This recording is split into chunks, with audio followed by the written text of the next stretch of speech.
Tá bom? Eu quero propor como tema para a gente nessa manhã, para nossa reflexão, Jesus, o cuidador da vida. E aí nós não vamos hoje, aqui excepcionalmente, ler apenas um texto, mas vamos trabalhar aqui com algumas temáticas que estão ligadas ao cuidador da vida, especialmente no capítulo 1. Se você prestou bastante atenção já aí nas suas leituras do Evangelho de Marcos, você vai ver que, em especial, nesse capítulo, há uma descrição específica da figura de Jesus, ligando-o àquele que cura, àquele que liberta. E esses dois elementos, cura e libertação, estão intimamente ligados à perspectiva do cuidado. Na língua, inclusive em que o texto bíblico foi escrito, toda vez que aparece a palavra cura, uma possibilidade de tradução também seria cuidado, ou libertação, ou quando aparece a palavra libertação, o tema do cuidado também aparece ali. Por isso eu queria pensar com vocês a ideia de Jesus como o cuidador da vida nessa manhã. Então Marcos 1, do 21 ao 45, abra sua Bíblia lá no capítulo 1 de Marcos, você vai poder ir acompanhando algumas coisas e outras que a gente vai falando no decorrer, mas especialmente agora no começo, eu convido você para prestar atenção nesses textos. São 4 textos. 1, 21 a 45 contemplam aí 4 textos, né? O primeiro aparece ali Jesus como um movimento de Jesus libertando um homem possesso, Marcos capítulo 1, do versículo 21 até o versículo 28, você vai encontrar essa descrição de Jesus libertando um homem em estado de possessão. Depois do 29 ao 34, você percebe a cura da sogra de Pedro, vai me acompanhando aí. A cura da sogra de Pedro e ao fim dessa descrição da cura da sogra do Pedro, a cura e libertação de muitos que sofriam. E a gente percebe no Evangelho de Marcos também que a palavra sofrimento aparece diversas vezes. E Jesus está sempre dando uma atenção especial para essa categoria. Então, a cura e a libertação de muitos que sofriam, no último versículo aí no 34. Depois, no 1, do 35 até o 39... o texto diz que Jesus está orando, lembrando que veio ao mundo para pregar. Aí você pode dizer, o que isso tem a ver com cuidado, e com cura, e com libertação? Tudo a ver, porque a palavra pregação aqui ela é ampla e contempla exatamente essa ideia do cuidado. A proclamação do Evangelho é sempre uma proclamação cuidadora, curadora, libertadora. É assim que a gente entende também esse termo. E aí ele separa um tempo para oração, então ele começa a orar, e ele então nesse texto ele diz, olha, eu estou aqui me lembrando talvez que eu vim a esse mundo para proclamar esse evangelho que é integral e, portanto, pensa a pessoa humana de forma integral, então elementos como cuidado não podem estar ausentes. E depois, por fim, um tema que os irmãos aqui da escola dominical já estão craques, já estão especialistas em Marcos 1, 40, 45. Nós estamos estudando esse texto, já passamos por ele nos 2 últimos domingos, falando sobre a cura de um leproso. E quanta coisa a gente não aprendeu com esse texto, não é, irmãos? Os irmãos que estão aqui na sala podem testemunhar isso. Tem muita coisa para a gente ver nesse texto. Mas, de novo, aparece a temática da cura.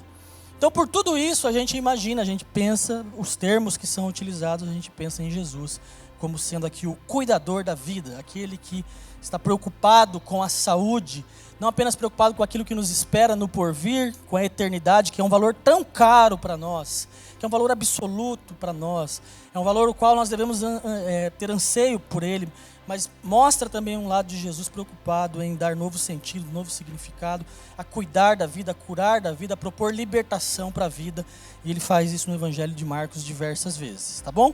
Em comum, então, o que esses 4 textos têm em comum?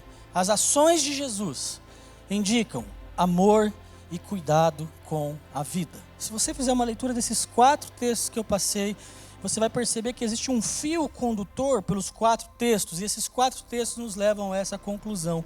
Indicam a ação de Jesus promovendo amor e cuidado com a vida. A vida na Bíblia, irmãos, é sempre um valor primeiro, é sempre um valor absoluto, é aquilo que Deus disse que seria o de mais sagrado em relação a tudo que Ele criou, é a vida.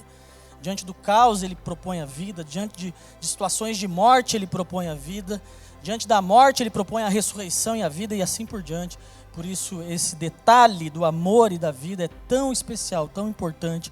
Ele aparece aqui em comum, nesses 4 textos.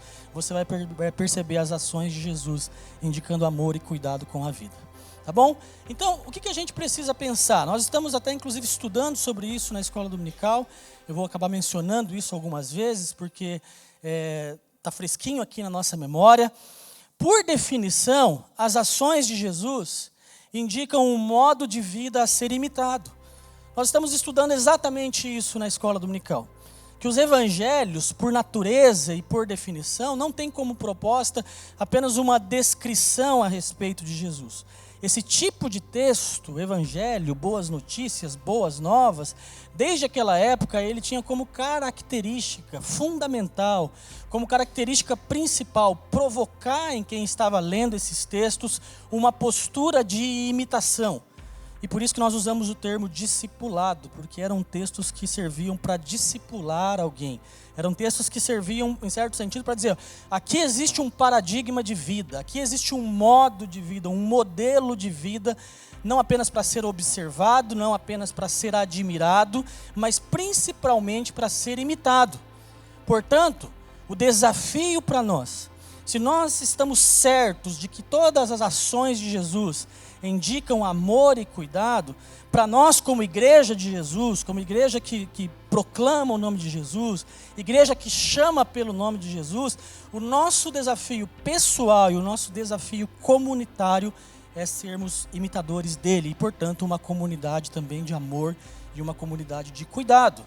Se, portanto, Jesus é o cuidador da vida, cabe-nos como igreja imitá-lo nessa perspectiva. Se Jesus é o cuidador da vida, cabe-nos como indivíduos, eu e você aqui, cada um na sua própria jornada, no seu próprio cotidiano, lembrar disso também, que os referenciais de Jesus nos servem para mostrar que tipo de vida ele espera de nós e que tipo de vida existe quando nós passamos a imitá-lo.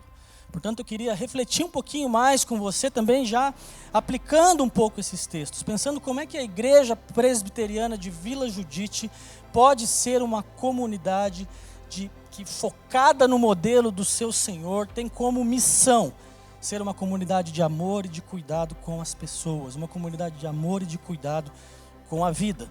Se você me perguntar, pastor, quais são os planos para essa igreja nos próximos anos, eu não sei te dizer de forma detalhada, mas uma coisa queima no meu coração, eu sei que queima no coração do pastor Rafael, do pastor Nelson, é que nós sejamos uma comunidade de amor e sejamos uma comunidade de cuidado.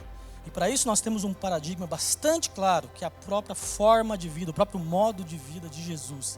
E é isso que nós sonhamos para essa igreja, é por isso que nós temos orado para essa igreja, para que ela seja assim. Tá bom? Então vamos lá.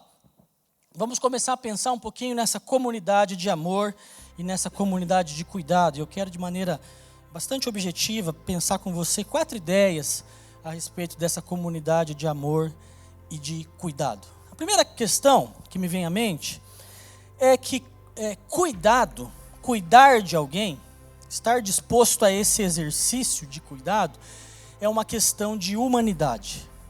Por quê? Se você lê os relatos da criação, começando lá por Gênesis, no capítulo 1, versículos 26 e versículos 28, você vai descobrir que o cuidado com o outro está na origem da nossa existência.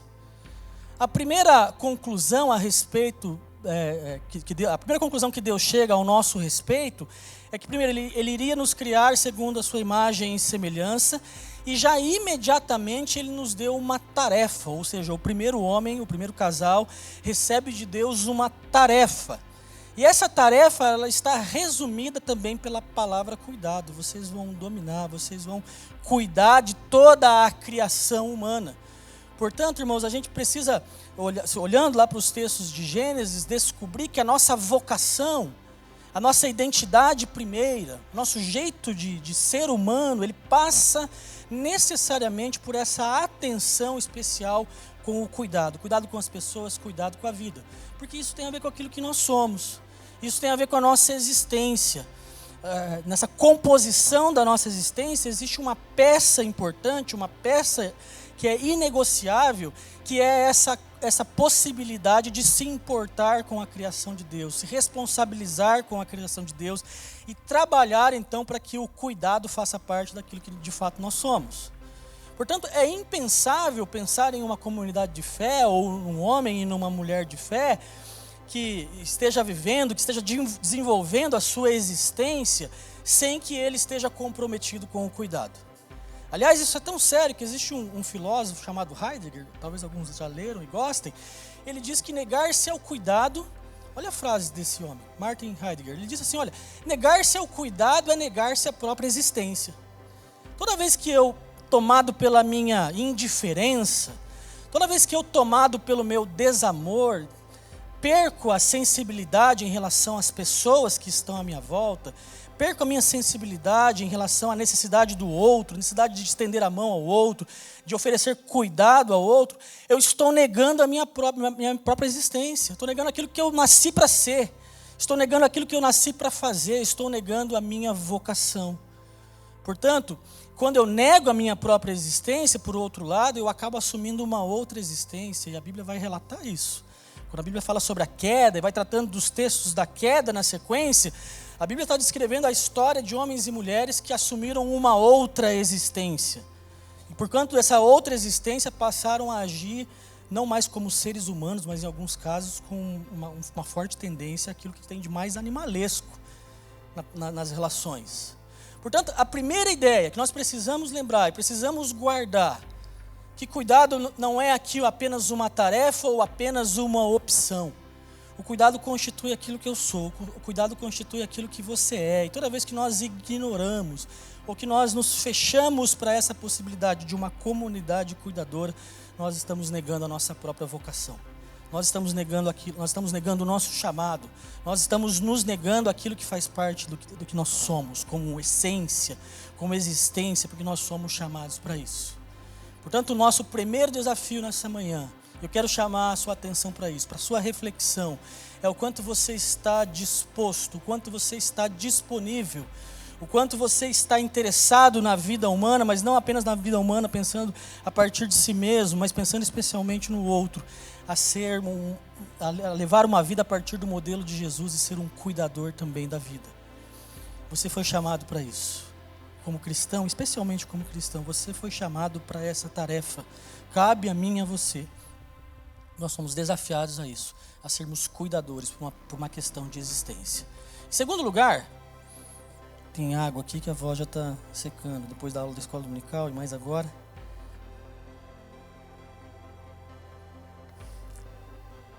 Em segundo lugar, cuidado é um dos fatores que define uma autêntica comunidade.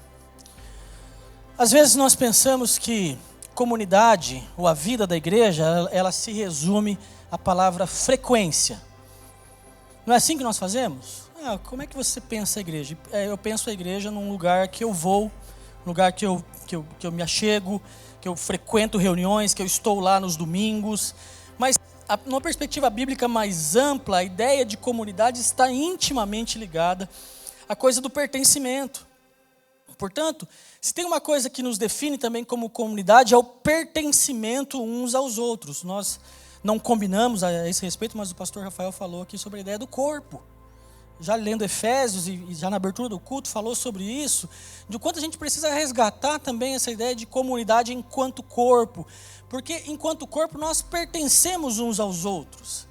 E é impossível pertencer um ao outro sem ser tocado, sem ser tomado pelo desafio também de estender a mão para aqueles que estão ao nosso lado, precisando também de uma atitude nossa de cuidado. Nós precisamos, portanto, como comunidade, vencer um pouco essa barreira, porque nós, quando pensamos em igreja ou comunidade por definição, pensamos, como está escrito aí, apenas em frequência. E aí a gente descobre que sem vivências de cuidado não existe comunidade. Porque o que define uma comunidade é exatamente essa preocupação de um corpo que está em perfeito funcionamento, né? Então eu até destaquei lá uma frase, que sem vivências de cuidado não existe comunidade, mas apenas aglomeração e apenas agendas litúrgicas. Nós somos chamados para muito além das nossas aglomerações apenas, dos nossos ajuntamentos apenas.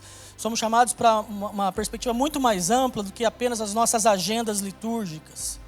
Nós fomos sendo, às vezes, cooptados um pouco por essa ideia de que comunidade se restringe, às vezes, a frequentar uma determinada igreja e cumprir as agendas litúrgicas daquela igreja. Como igreja de Vila Judite, não é isso que nós queremos.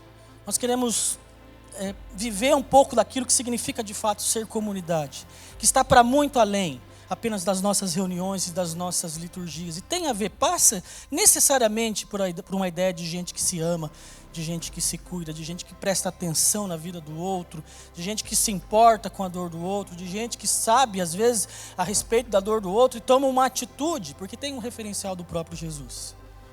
Portanto, como desafio de uma igreja que está sempre sendo edificada pelo seu Senhor, nós temos orado, temos buscado isso, que a gente possa ir além apenas de vivências aqui domingueiras e que isso extrapole para uma vida de atenção mútua em tudo aquilo que a gente faz.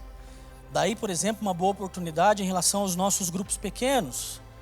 Os nossos grupos pequenos não existem, irmãos, preste atenção nisso, os nossos grupos pequenos não existem para ser apenas mais uma agenda da nossa semana, para ser apenas mais uma agenda litúrgica. Desde quando eles começaram lá com a juventude, lembra, Marcelo, Dani? A gente começou lá com a juventude, com os grupos. A nossa intenção primeira sempre foi que a gente descobrisse nesses ambientes dos nossos grupos a possibilidade de pertencimento de fato, de vivências mútuas de cuidado, de conhecer o outro pelo nome, de saber das suas lutas e interceder pelas suas lutas, de se importar, de participar, de ser participante na luta dos nossos irmãos. Isso é o que nos define.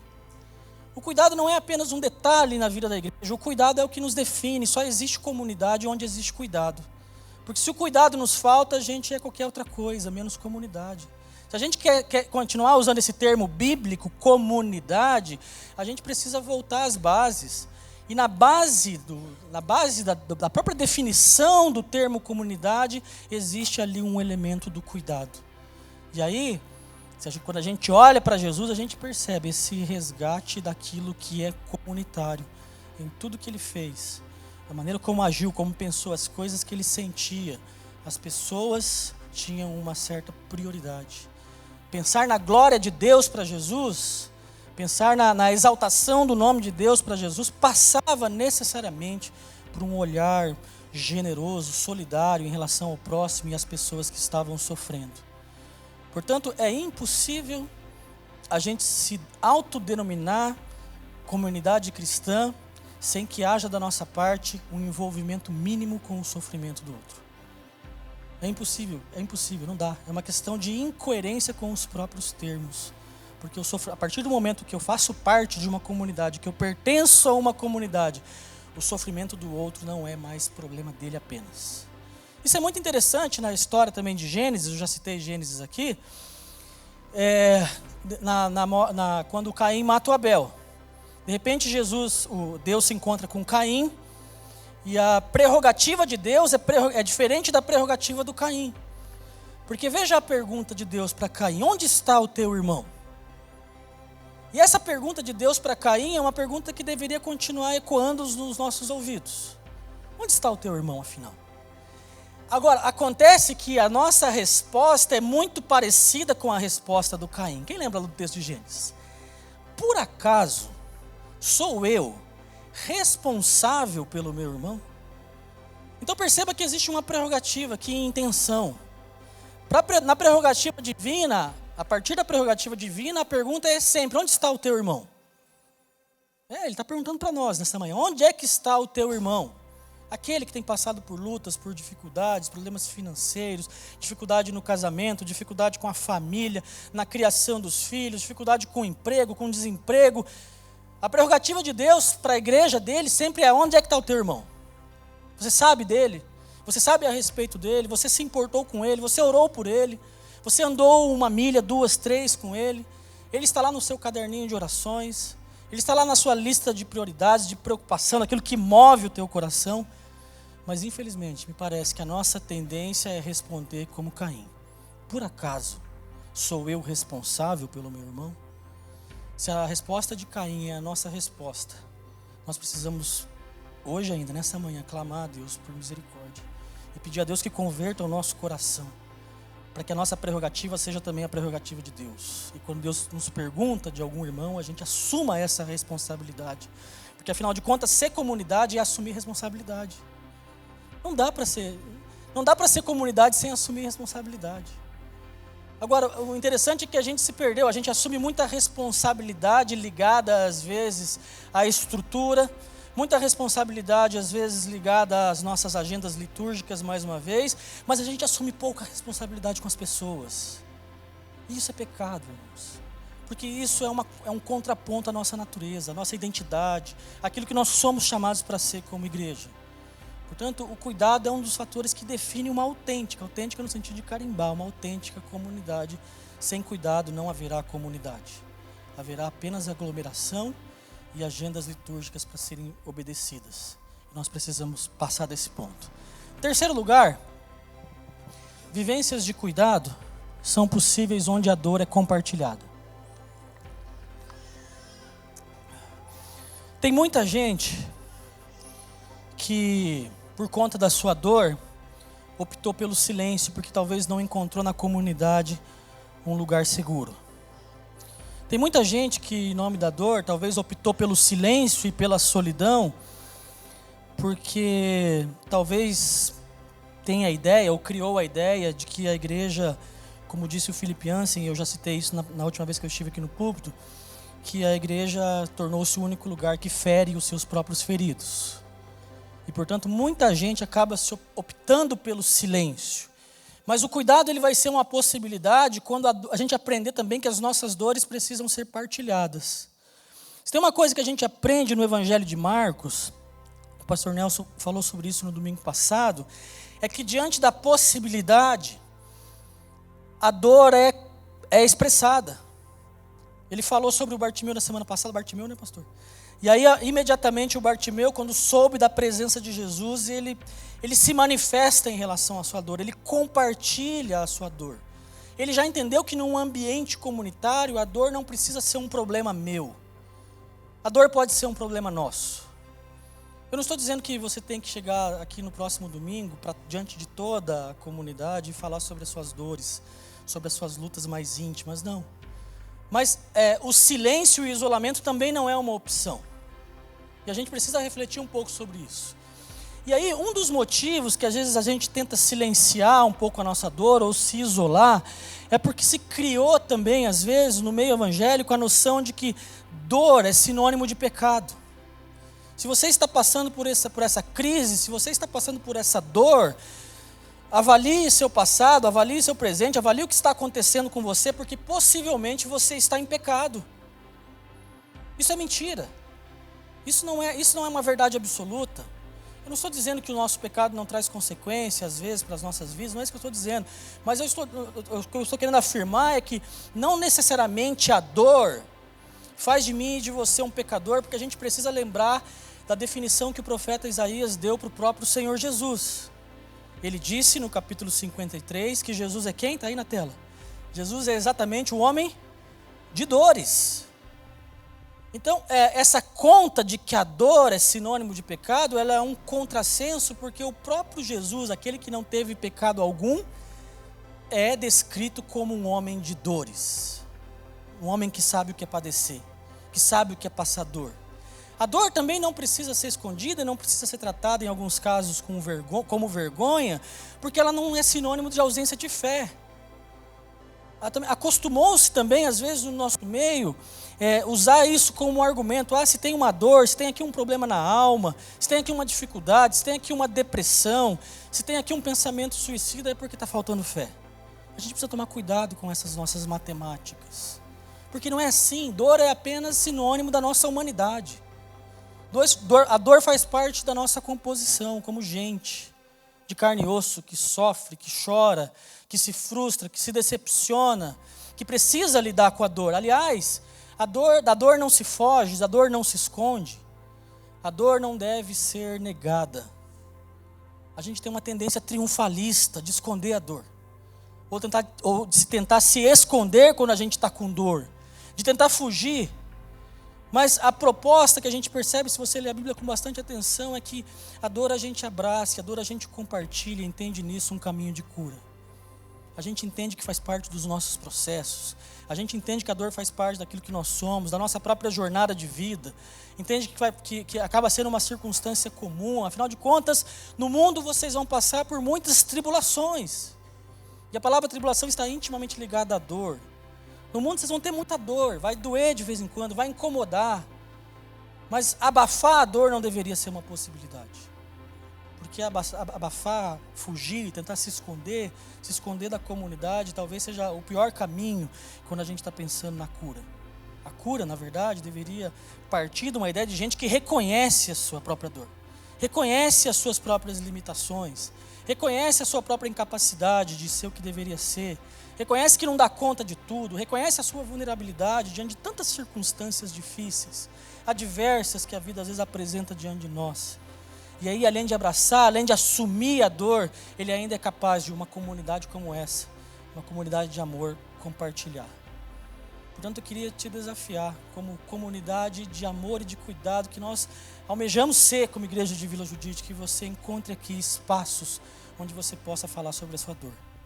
Nós temos ministérios trabalhando nisso, nós temos gente capacitada trabalhando nisso, mas além disso, cada um de nós, na perspectiva de um cuidador, de quem está atento à dor do outro, deve ser para você um ponto, alguém que você pode dizer, olha, me ajuda aqui, me ajuda porque está difícil, ora comigo, ora por mim, lembre-se de mim, esteja comigo por favor, me dê a mão nesse momento, porque eu preciso, porque eu estou sentindo uma dor terrível na alma.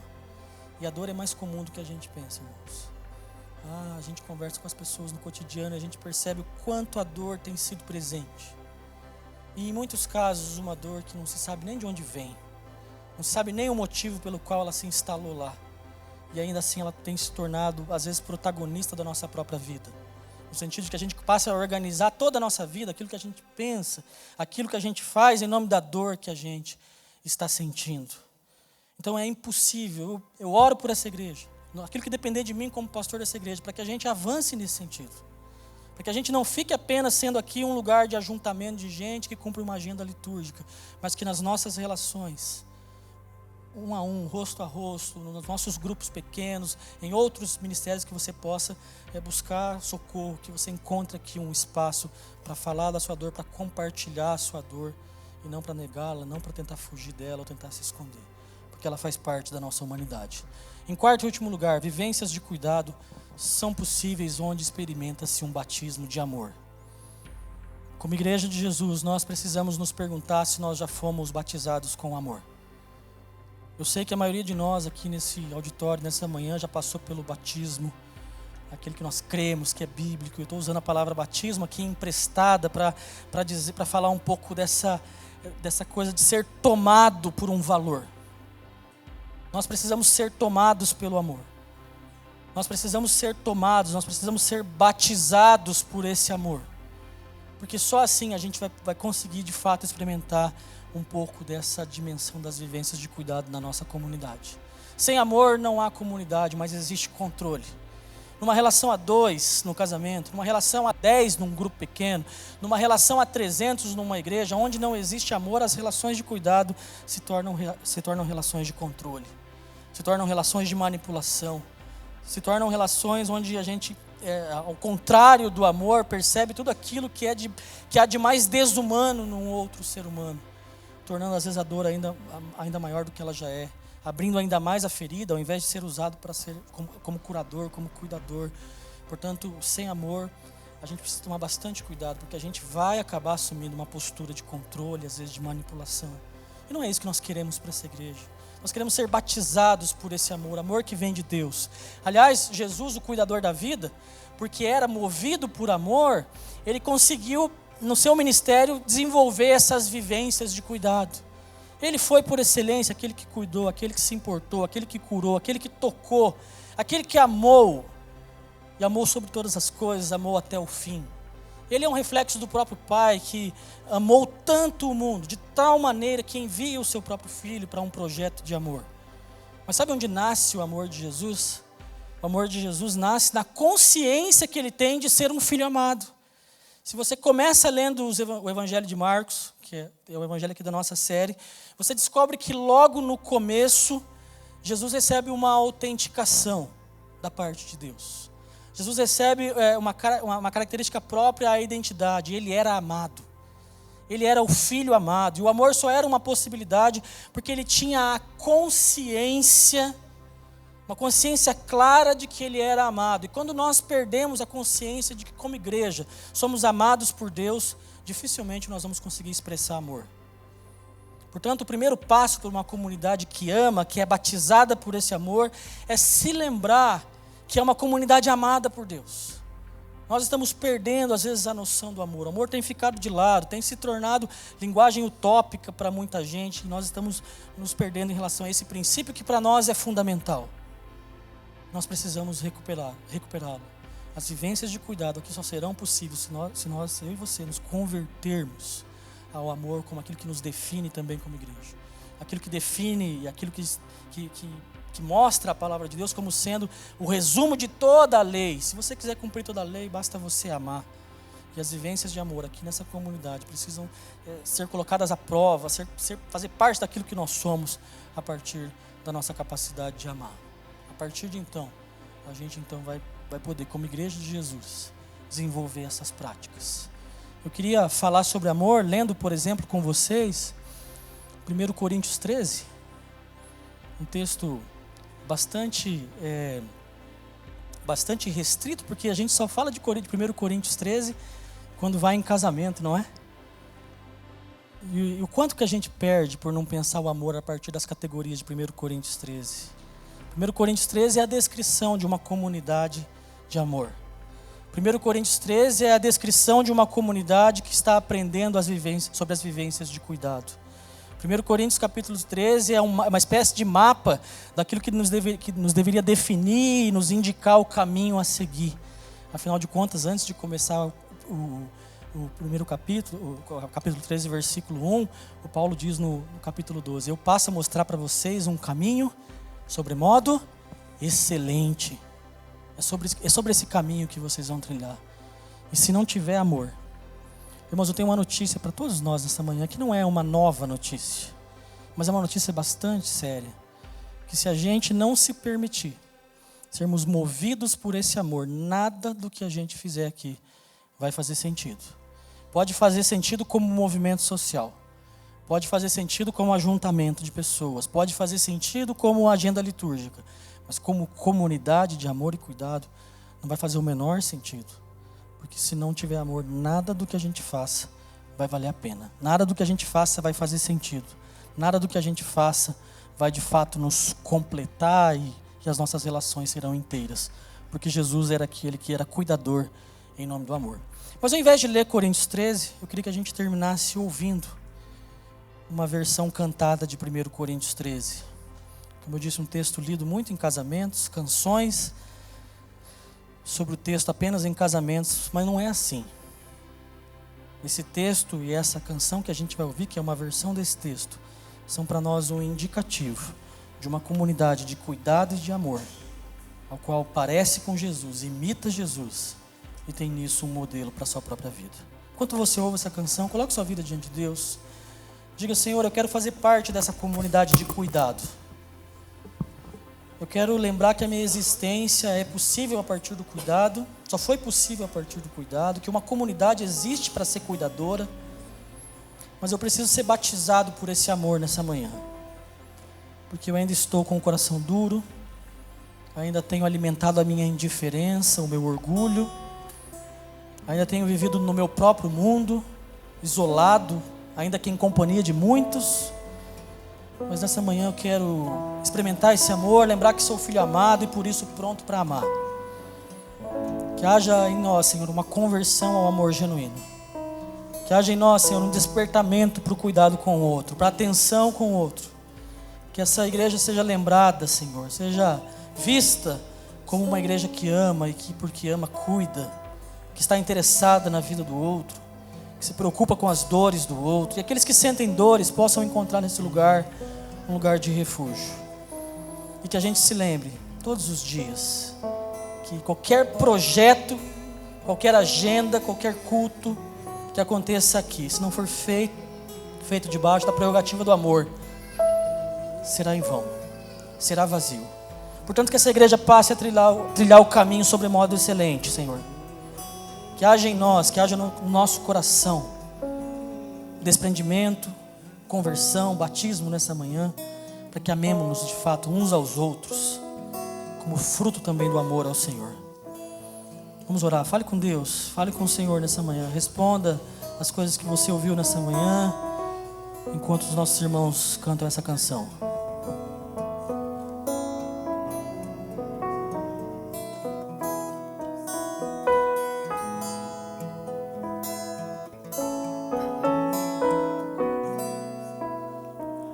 O mundo há de passar e toda profecia, os dons, as línguas e tudo mais que existir. Porém, como aquele que foi, hoje é e para sempre há de ser. O amor é a essência de Deus e para sempre também vai viver. Bondoso e sem rancor, fiel e consciente, humilde e sofredor,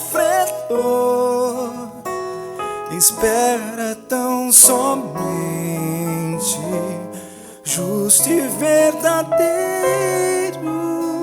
tudo suporta e tudo crê. Tão puro e perfeito é o amor, não busca interesse ou favor. Mistério, expressão, vida e luz, o Senhor. Se eu pudesse saber destinos ou futuros, fazer mover as montanhas com minha fé.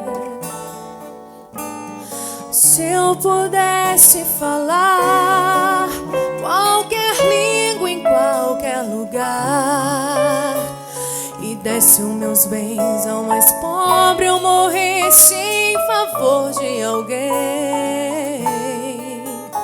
Se não tivesse amor, de nada valeria. Se não tivesse amor, proveito algum teria. Fria e sem razão, a vida então passaria. Vazio seria ao falar, um sino que insiste a tocar. Se dentro de mim não valer, se o amor, se não tivesse amor, de nada valeria. De nada valeria. Se não tivesse amor, proveito algum teria. Fria e sem razão, a vida então passaria. Vazio seria ao falar, vazio seria ao falar. um sino que insiste a tocar. Um sino que insiste a tocar. Se dentro de mim não valesse o amor.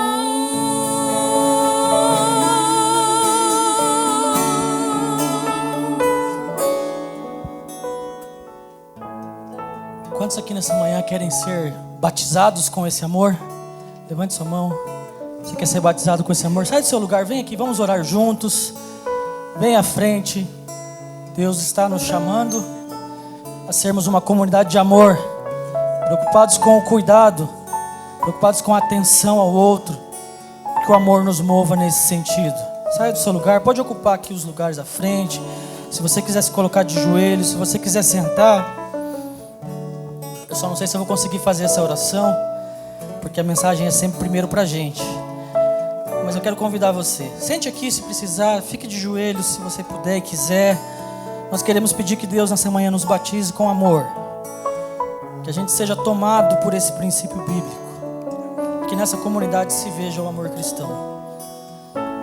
Senhor, nós reconhecemos nessa manhã nossa indiferença, reconhecemos a dureza do nosso coração, reconhecemos o nosso egoísmo, Senhor, reconhecemos que temos vivido para nós mesmos, e isso, Pai, é um contra-testemunho, porque por definição somos aqueles que são chamados para o cuidado, para a atenção ao outro, somos chamados a serem aqueles que estendem a mão, que se importam, que se preocupam com a necessidade do outro, com a dor do outro, com o sofrimento do outro. Por isso nessa manhã nós clamamos a Ti, que o céu se abra, que nós sejamos visitados, Senhor, por uma porção do Teu Espírito que nos toque, que nos transforme em homens e mulheres que amam o Senhor sobre todas as coisas, mas que amam o próximo também, que estão prontos a se converterem ao outro, Senhor. Nós queremos experimentar isso nessa igreja, Senhor, mas que isso não fique restrito a esse lugar, que toda a nossa vida seja uma expressão de cuidado com a tua criação, cuidado com a pessoa humana, que toda a nossa vida seja uma expressão de amor por onde quer que a gente vá, Senhor. Senhor, nós não queremos chegar ao fim da nossa vida olhando para trás e descobrindo que tudo foi em vão, que foi vazio, que foram apenas palavras lançadas ao vento. Não, Senhor, mas pelo amor que nos encontra, pelo amor que nos toca nessa manhã, nós queremos ser, Senhor, convertidos, Senhor, ao Senhor, e por isso homens e mulheres que amam. Nos ajude, Senhor, porque são tantas as dificuldades, são tantos os impedimentos, são tantas as barreiras, Senhor, que nos impedem de amar. Somos tão egoístas às vezes, nosso coração é tão duro, Senhor. Por isso nós pedimos, ó Pai, nós confessamos que precisamos de Ti. Por isso clamamos, nos batize nesse dia, Senhor. Derrame sobre nós amor suficiente, ó Pai, para amar como o Senhor amou. Que assim seja, Senhor, em nome de Jesus. Amém. Vamos cantar o coro mais uma vez? Pode sentar, irmãos. Deus abençoe. Se não tivesse amor, de nada valeria. Se não tivesse amor, proveito algum teria. Fria e sem razão,